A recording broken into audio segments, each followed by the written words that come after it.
والله لا أعلم ماذا أقول. هؤلاء في أفريقيا إلى الآن ما زالوا يعبدون أرواح وهذه العبادات التقليدية. فأنا أسأل الله عز وجل أن يهديهم، وأسأل الله عز وجل أن يأخذ بنواصيهم من هذا الدين الذي يعبدون فيه الأرواح ويعبدون فيه الأصنام ويعبدون فيه هذه الأمور إلى عبادة الله عز وجل وحده.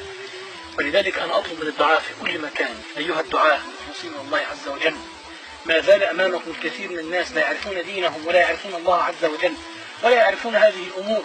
فالله في هؤلاء، والله أنا أشفق عليهم، الله في هؤلاء، حتى نستطيع أن نأخذ بأيديهم من الظلمات التي يعيشون فيها كما ترون إلى نور الإسلام. والله هؤلاء يحتاجون إلى من يدعوهم إلى قلب صادق، إلى من ينفق عليهم حتى يستطيعوا إن شاء الله تعالى أن يطهرهم من هذه العبادة، عبادة الأرواح والأنجاس. أسأل الله عز وجل أن يهديهم وأن يأخذ بنواصيهم من الظلمات إلى النور، إنه ولي ذلك والقادر عليه. السلام عليكم ورحمة الله وبركاته.